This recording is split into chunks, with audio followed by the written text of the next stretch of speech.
I don't talk that loud, so hopefully everybody can hear me. My name is Levi Ployhar. I'm a native of the area. I grew up just by Ronan, in Ronan and Polson. Started bass fishing right about 12 years old, really, when I started fishing for him. Dad took me out all the time just fishing. I loved fishing, but I really didn't know how much I loved bass fishing. So I went and did it, and then that's all I did. I didn't party, didn't go out with friends, I just went fishing. Like, I'm serious, I didn't do it. All I wanted to do was catch a state record. That was my goal. So I spent until I was out of high school doing that, and then I realized that might not ever happen. Because that is a really big fish, an 8'8" largemouth. But I come close a couple times.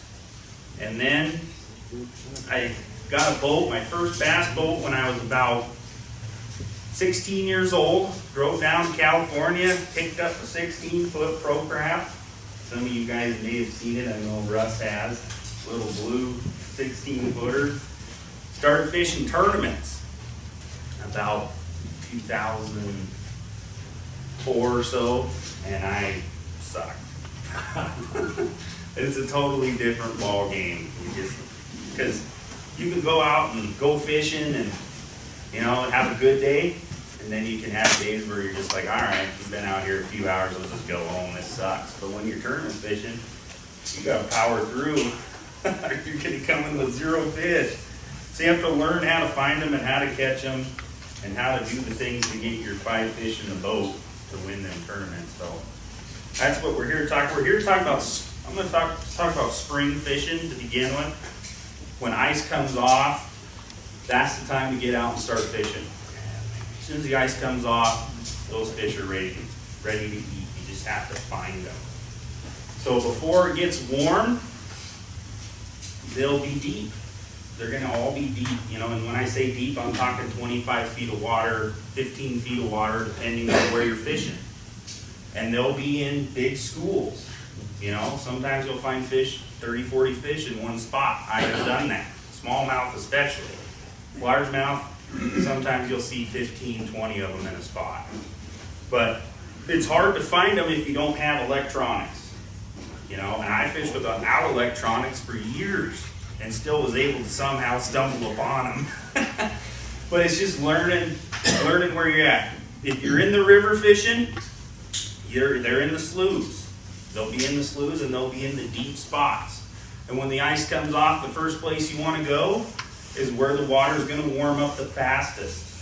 So where the water warms up the fastest is usually on the south side of any body of water, is where the sun's going to warm that up the fastest, and that's where all those bass are going to go. They're not going to come up to the shallows until it's hitting 55, 60 degrees for 3 to 4 days. You won't see them come up. They'll stay deep until that water starts warming up on the edges. But they'll still move back to those pockets. So what you're going to look for is anywhere there's like a flat that comes out a long ways and then drops off, points, big pockets that have little bowls, I call them.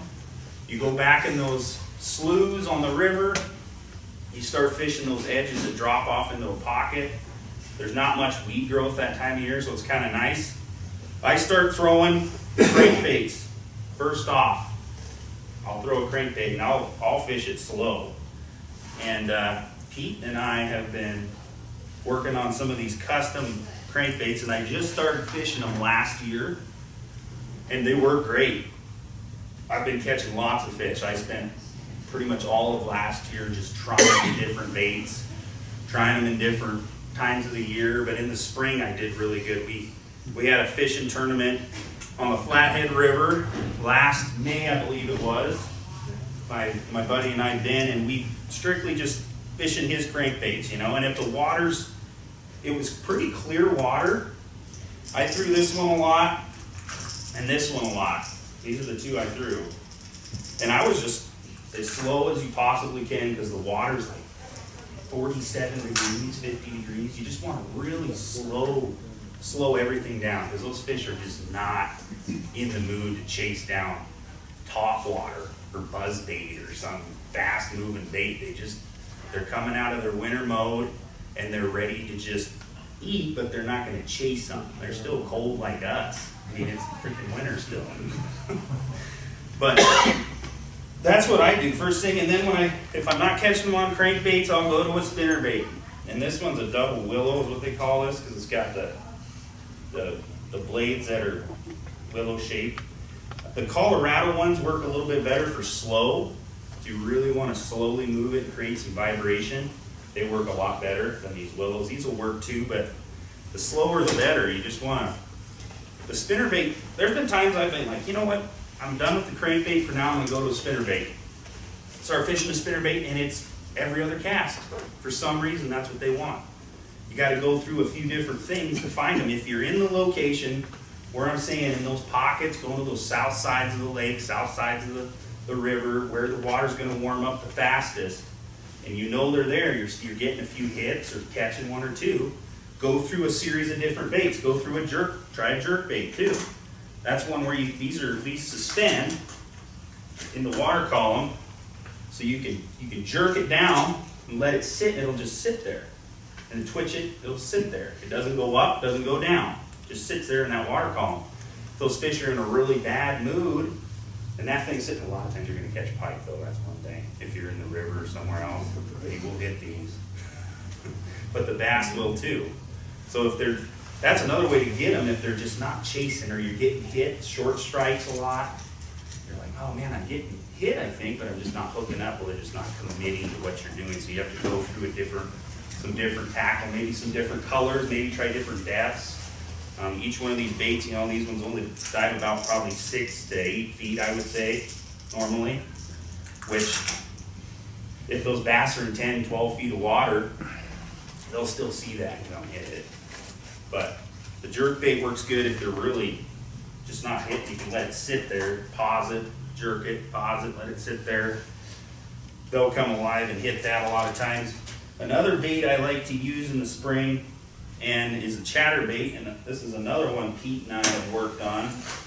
Pete mainly, he's the one, the genius behind these, is I run these things through the water. What I like about his is the swing tail. So the tail is independent of the lure itself.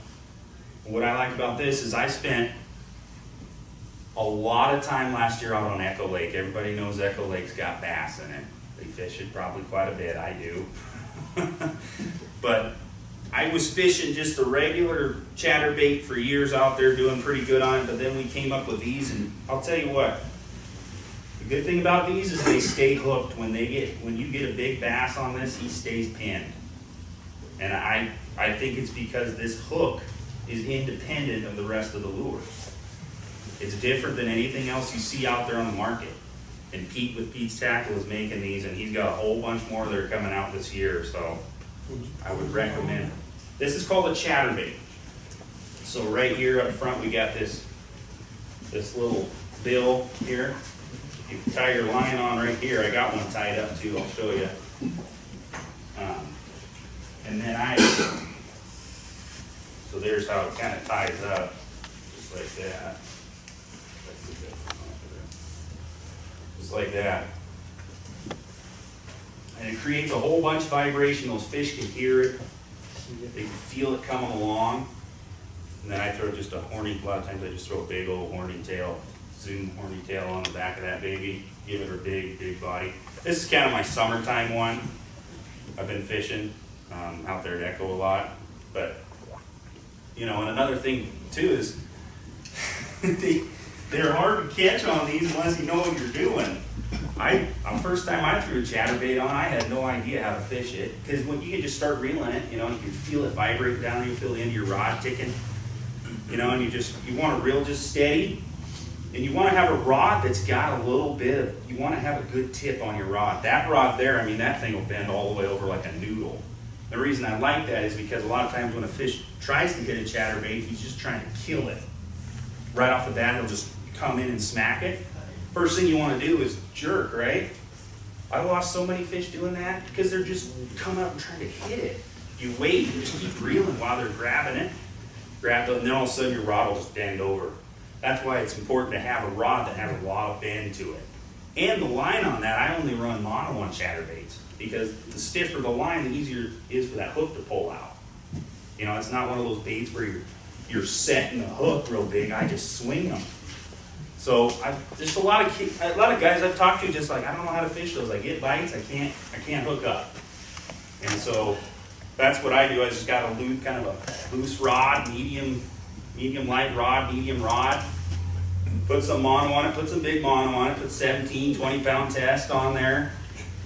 I fish it with that bait caster and whip that thing out there as far as you can on those points. And I fish that a lot of times just dropping it. I'll drop it all the way to the bottom. And then I'll start popping it up, bringing it in, popping it up. You can fish it like a jig, or you can just steady wind it. If you're in fishing fish in 8 feet of water, I just steady wind it, steady wind her in. And that works pretty good too. That's not the best color for the spring. I like to use whites and chartreuse in the spring. They just show up better. There's some chatterbaits. I thought I had one with me, but they got the white on them, bright colors. Springtime colors, bright colors work the best for me. Sometimes red will work really good in the spring too. Like these red colors and stuff. If the water, like Echo Lake's different than the river. The river gets all mudded up. You gotta use those bright colors. They catch more fish. They're gonna occasionally see some natural color come by, more natural like this color, but you're not gonna use many bites, in my opinion. You're just not. So the brighter the better in the river, and where water's murky, dingy, muddy. You want to use bright colors, orange, fluorescent colors, stuff like that. Even just weird, like that doesn't look natural. It doesn't have to. It just has to get their attention, and they'll hit it. So with the chatterbait, like I said, that's kind of my summertime one, but using white colors and those orange, real gaudy, weird colors like that. But in Echo, you can use the natural colors in the spring, because that water rarely gets muddy until all the Canadians show up with their wakeboard boats, and then you don't want to fish out there unless it's nighttime. At least it's me.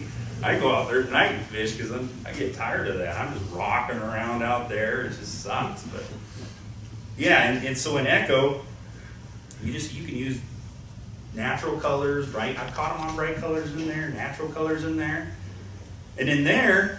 Those fish really seem like they get up on the points in the early spring. As soon as the water comes up, they'll just come right up on those points and those ledges. And they don't all come up right away. They'll just sit down there in that 15 feet of water sometimes. I mean, I've gone along there and saw them on my graph down there on some of those main points and those out from those islands even a little bit, down in those little troughs and stuff like that. You'll see them. And then, like I said, as soon as it starts getting warm, maybe, I don't know, 4 or 5 days of warm weather, 60 degrees, they'll start moving up into the bays and under the trees and under the docks. But don't be fooled by those bass, because I was there last year, and there was a ton of them under the docks and under the trees. But they wouldn't bite jack crap. I mean, I threw everything I could think of at them. We went finesse on them. I think we caught like 2 or 3 fish in a whole day of fishing, you know? And then there was a guy that went out there and just spanked us all, and he was just fishing a ledge out deeper with a crawdad type bait, and he got a big weight of fish. But it's hard when you see them under those trees and under those docks. Well, those fish are just moving up because they're tired of being cold. They're tired of being part of this winter hell out here.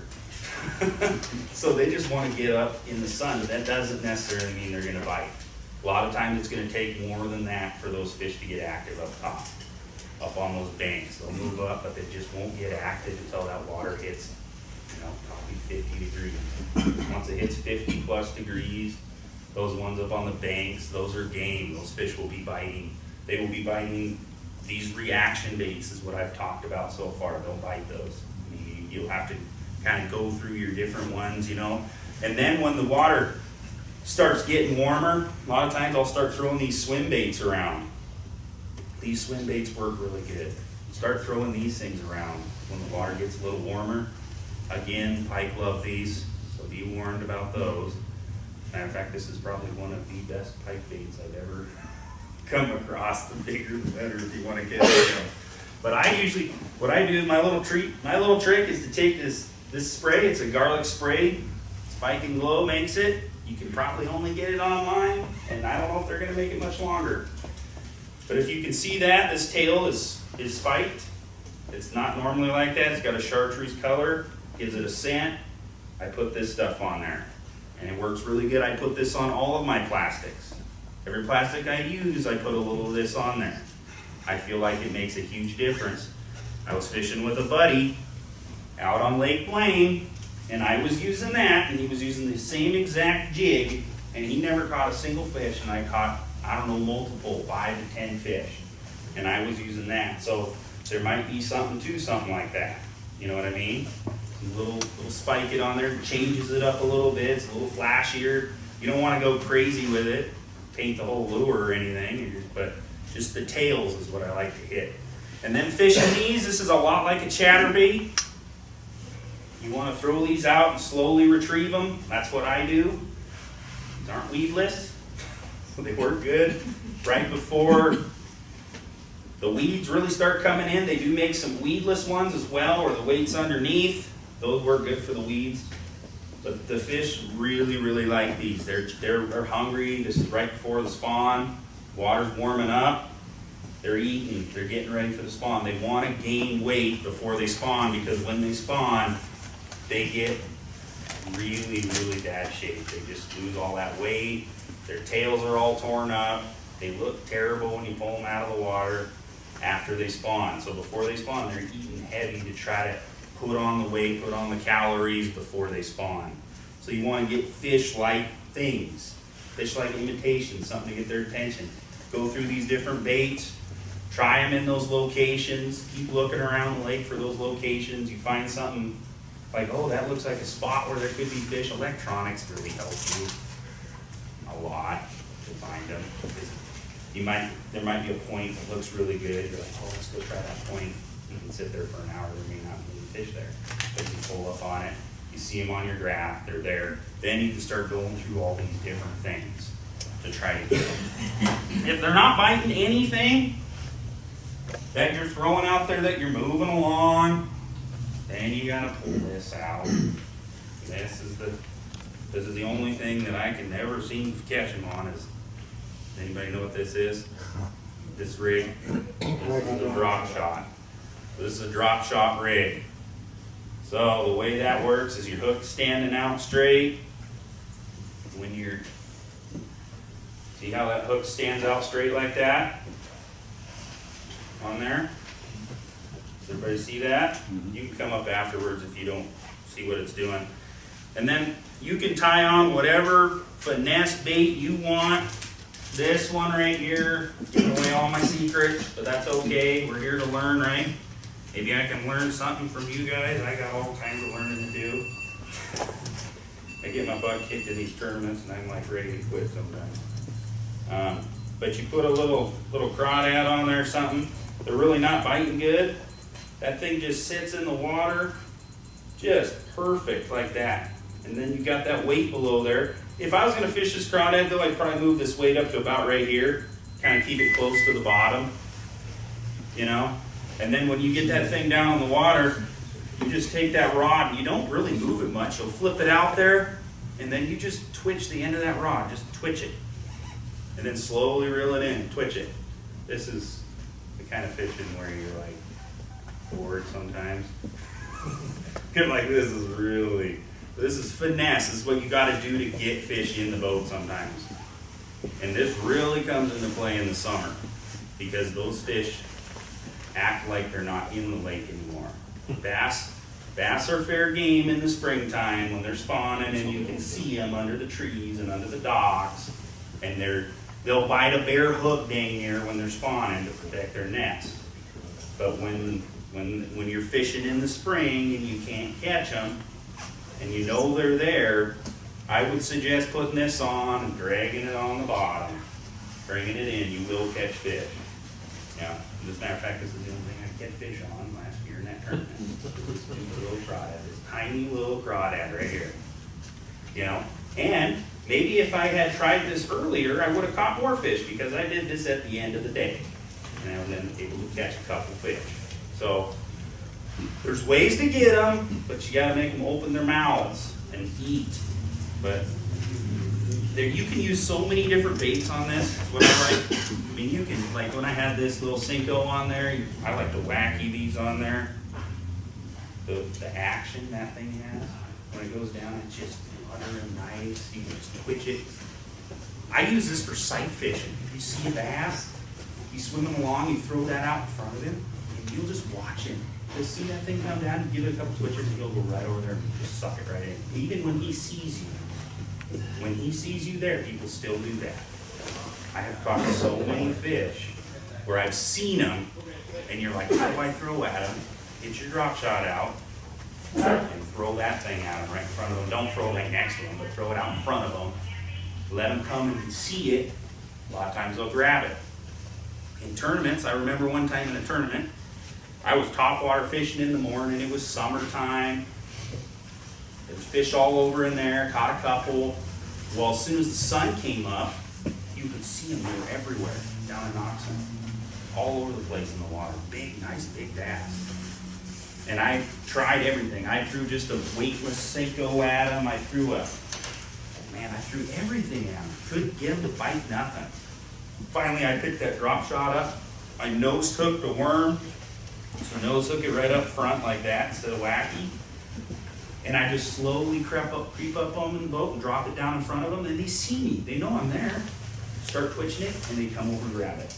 I'm not kidding you. They just cannot resist something like that. It just doesn't even look like it's hooked to anybody's pole or hook or worm or anything. They just see it sitting there and they'll grab it, come up and suck it up. We'll talk a little bit about too the way I have this set up. I used to run all fluorocarbon on my drop shot. 2 years ago I went to throwing braid. This is a 7/6 rod. You can really feel the fish on this because a lot of times when they bite a drop shot, you can't. It's a very subtle, just, you know, and if you're not paying attention, you could pull up and be like, I'm snagged. The thing about a drop shot is when they grab that, the way that hook is in there, they're hooked as soon as they grab that thing. They've grabbed the hook and it's right there in their mouth. So if you can't feel them very good, you might want to go to braid. You can feel braid way better when something grabs it. Now you don't want to run braid all the way through. Here is a liter of fluorocarbon, 8-pound fluorocarbon tied on right here. We got about 4 feet of it. That's so they can see braid. If it's crystal clear water, they can see that. Sometimes they're not going to bite it when they see the line right down there next to the hook. So you want to put that fluorocarbon on there. Fluorocarbon is really hard to see in the water. You can't see the line very well. Mono you can see better, but this you can't see. I mean, you put it down in the water, you can't even see the line. So I'm running all braid on my drop shots. I got like 3 or 4 of these setups, you know, with different lures on them that I'll put on the deck and fishing tournaments. But that's the way you want to run them because you'll be able to feel the fish better, you know. And the longer the rod, the more pulling power you got, and the better you can feel. Now this is a pretty long one. I got a 7.2 or something like that. That's a little easier to maneuver around. But this is one I like to use when I'm fishing deep because if they're down there 20 feet or something, I can just feel so much better with it when I'm fishing the finesse. Some other finesse rigs to try are tubes. You guys all know what tubes are? Everybody know what a tube bait is? I think I got some in here. I'll pull them out. I like to drag these on the bottom. There we go. With a little hook in them. When the fish aren't biting, works pretty good. They got multiple sizes of these. You know, this is the size I like to use, a little 3-inch. You throw it, you know, put the hook inside. I just fish them with an exposed hook. Unless I'm fishing weeds or lily pads or something, then you can fish them with a weedless setup. And I got all kinds of stuff I could show you on those too if you want to come up and I'll show you how to rig them afterwards or whatever, how I like to rig them. But you just get a single shank hook and you'll just put it right through there. It's kind of like this, but this is a different head on it. like this, you'll just run that hook right through there. It's got the weight already in it. This works good for smallmouth too. Pop that little, you hook it up to your little eye there, just like that. Now they will snag up. They snag up a lot in the rocks. If you're in heavy rocks, you just gotta work them through there nice and slow. Those bass will just, if they're down hugging the bottom, cold, don't wanna bite, you can work these through nice and slow, off those ledges, down there, in that deeper water, and they'll come suck it up. The bite's gonna be subtle. Sometimes you'll barely feel them pick it up. Just wanna keep lifting, you'll feel that pressure. Another thing that works really good is this is called the Ned rig. This right here is a Ned rig. This works really good when you can't get fish to bite anything. This works really good for smallmouth too. But largemouth will bite it too. I spent a day out at Echo a couple years ago, and I caught all my largemouth on this. A little bit bigger bait. I was actually just fishing a Zoom trick worm on it.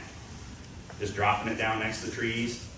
Gotta be careful because that's an exposed hook. You don't want to just throw it right in the middle of a bunch of brush because you will lose it. That hook's exposed. But this worm's kind of special. This is one Pete makes. It's a floating worm, so when this goes down to the bottom, hits the bottom, it's going to stand straight up on the bottom like that. Just like that. And you just pull it along, pull it along. Those fish will see that thing and just come right over there and suck it right up.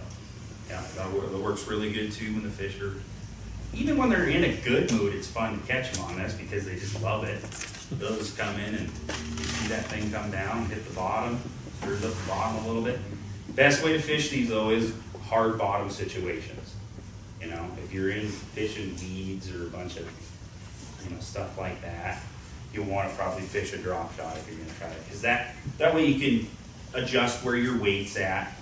Keep that worm in that strike zone where they're at. But hard bottoms, points, rocks, gravel type areas, deep water, these work really good. This is what they catch all those big, huge spotted bass on down there at that lake in California where they're catching those 10, 12 pounders. They're watching, they're using these Ned rigs. Just these little baits like this, dropping them down in that deep water, and they'll get to fishing 40 feet, 50 feet, 60 feet of water, dropping these down there. And these come in different, you can get whatever size on this if you want. But this is kind of the one I like to use. This is the size I like to use. As far as the, that's kind of like the basics of when you can't seem to get them in the boat in the spring, or even in the summer. A lot of those finesse rigs will work too really well. And then I'm trying to think of another big one I like to use is a jig. Have any of you guys ever use a jig? This works really good. I like to use a 3/8 jig, 3/8 ounce, because I don't usually fish 40 feet with a jig. But this is a 3/8 ounce Strike King Hack Attack jig. It's a structured jig, so it goes right through the structure. It's got a different head. There's football heads, there's swim jigs, there's all these different kinds of jigs, right? They work really good. And I throw these little bugs on them right here. What are these called? I forget. Rage tail. Structure bug. Love the structure bug. I don't usually fish them by themselves. I pull the little legs off and I spike them with my spike it. I take a little piece off like that. Always use my mouth because it's good and salty and garlic. And then you just shoot that thing on there. I've never fished these things without one of these trailers. But you can see how that baby looks when you get it all rigged. Works amazing. You can fish these so many different ways. I was going to spray that stuff, but I'm like, man, this whole place can smell like garlic. Plus it's got dye in it and somebody can get hit or something. But I just touch them tails a little bit with that stuff. You can fish this anywhere. You can fish this in the thickest amount of brush, the thickest amount of trees, grass, weeds, lily pads, anywhere you want. But you want to fish these with the bait cast setup. Something like this. You don't want to fish these with an open face reel. You want to fish these with the bait casting reel. Because when these things hit the water, it's like somebody's throwing rocks. Throwing rocks in the water, they hit hard. You know, and when you just wing them out there, they're hitting hard. If you're gonna swim them, that's fine. If you're just gonna throw them out and reel them in. But 9 times out of 10, when I'm fishing one of these, I'm fishing it down on the bottom, letting it sit, slowly pulling it up, letting it sit, pulling it up. And a lot of times, they'll just come right up, suck it up. You really want to use braid. You don't want to use any of this mono stuff. I got 40-pound braid tied on with a 25-pound leader, fluorocarbon leader when I use these, because this hook is huge. And to drive it into their mouth takes some force. So you want a heavy action rod. You want some 40-pound braid, because if you hook into a 5 or 6 pound largemouth and you set the hook with a weak little rod and some weak line, it will snap. You will snap it off all the time. It'll happen. So you want to fish some pretty heavy stuff. I mean, I got a 7'6" heavy action rod. I mean, it's like a 2x4. It's tough.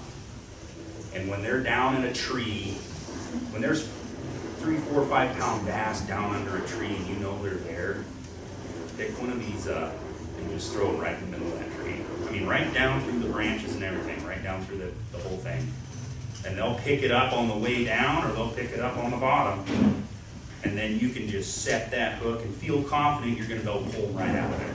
I mean, I've caught so many of them. Just yard them in. You got all the power you need to get that fish in. So that's another, this is probably one of my go-to lures, is a jig. I fish them all year round. Springtime, summertime, fall. I swim them. There's been times where I'll just go out and the fish, they're in these moods where there's some deep, there's some up on the banks, there's some just suspended out in the middle of nowhere. When you see fish like that, start swimming a jig around, because they're moving around looking for food. When you see them in a bunch of different locations like that, that means they're looking for food. So the best way to target those fish is to just throw something out there that's moving, you know, because they're just going to come to it. You don't have to sit there and just try to finesse them in, you know, and there's 5, 6 fish sitting in a spot. They're not hungry. They're facing a certain way. They're just not excited about life. But when they're around like that, scattered, different areas, throw this thing. It will catch you fish. I guarantee you, we had a tournament on Noxon in the spring of last year, which is coming up pretty close, and we still got snow and ice in a lot of places. And I think it was May, like the middle of May. I don't know. It was like a spring buddy tournament. Ben and I went down there, and there were fish moving up under logs and stuff, and we were catching some, but they were like 1.5 pounds. Little guys, you know? And if you want to win anything on that lake, you got to get 15, 16 pounds to do anything. So 5 fish, 15, 16 pounds. You got to have a 3.5 pound average with 5 fish down there really to win. So Ben and I were sitting there fishing, and all we got is these little dinks. I mean, just little ones. And we pull up to this spot. It was water. That lake has current. So there's current coming down that lake. A lot of the times it comes up and down, moves up and down. And there was a spot down there where some current was breaking around the corner, and we pulled up there to fish some trees that had come down in the water, and I thought maybe there was some deep structure down there, because you'll want to find that deep structure in the spring. And so all of the fish we caught before this were green. So the fish are green. We call them green fish. That means those fish have come up several days before you caught them. So when they come up out of the deep, they turn green. When they're in the deep, they're white. So they're a white colored fish, a largemouth is. When they come up out of that, they turn green. So you know those fish have been there for a while. You're like, okay, these fish moved up 2 weeks ago or something, right? But the big fish weren't up there. So I started thinking, well, maybe they're deep. So we were looking for this spot. Here comes the current. And out, I didn't have any graphs either. But out comes, I just started working this jig on the bottom, out, away from the bank. Where the tree was, well, something, either that tree had top of it had broke off or something and sunk to the bottom. It was like 25 feet of water. 25 feet of water. And I started feeling structure on the bottom right there. I could feel the jig coming over branches and limbs and rocks and who knows what else was down there. And then all of a sudden, thump, there's fish. And I set the hook and I'm like, oh, it's a big one, 5-pound bass. And we proceeded to catch like 5 of those in about 15 minutes on that spot. And I told Ben, I said, let's get the heck out of here before someone sees us, because everybody's looking to see where you're at and you're fishing, because I've never even fished that spot before. I just somehow found that structure down there, and they were all sitting on, they were all white. All those fish were white, really white, pale colored bass. So they were still deep, they weren't coming up, they hadn't come up yet. And we were able to go back there the next day and do the same thing on that same spot. So these jigs work, and we caught every single one of them on this. You call that natural color? Yeah, this is a green pumpkin. Okay, that's what you mean. Yep. Not the color of the bait. Yep. The color of the structure. The structure? No, the color, your matching natural. Yeah, this color here? Yeah. Yeah, this color. I mean, you're matching the. You match them. The bait. Yep. Okay. Yep. Yep. Yep. And I just, like I said, we'll touch these up. They'll turn into just like that color on just the ends of the tail. That's what I was doing down there too. And it was game on. It was incredible. You know, we came in with 19.5 pounds that first day. Came back and got 17 something the next. So those are nice fish. And we were throwing a lot of them back. We caught a lot of fish. There was a lot of fish coming up on that spot. Had to do something with current. Current was big, I think, because the way that current had come around there and it kind of was stopping in that spot, and that structure being down there, they were thick down there. They were not gone when we left either. We were still catching them. So, but you know, when you're fishing a tournament, you're throwing a little. What's that? We did. We ended up winning barely. There's some good fishermen down there. There was a team that came in with 20-something pounds the next day, the second day. And if we hadn't got that 17, almost 18 pounds the second day, we wouldn't have won. I think we only won by like an ounce or two. But we didn't have to move. We didn't have to move around. A lot of guys move around all over the place because that time of year, it's hard to find them and locate them. You know, we just sat on one spot the whole time. Pouring rain the first day, just dumping rain. But I didn't give 2 craps because we were catching big ones. It was a lot of fun. But I've won other tournaments on this too. I mean, and anytime I go out and I'm not catching something, I'm like, oh, I'm in the spots. I know they're there. I can tell they're there. I can see that they're there. I'll throw this thing on and I'll catch a fish. You know, it may not be one after another, but this thing catches bass flat out. And there's all different kinds of ways to use them, but this thing will catch you bass. But I would highly recommend that you get a heavy rod, 40, 50-pound braid, and just make sure you've got what it takes to get them out from under that log or out from under that brush and all those sorts of things. And that is about all I had. I would like, if anybody has any questions or wants to know anything or wants some more in-depth information on anything or has some questions about certain bodies of water around here or where to catch fish in the summer or any of that kind of stuff, just come on up and I've been fishing here for a lot of years and I fish dang near every place in this valley for bass that has bass. So if you would like to, come on up and we'll talk about it. That's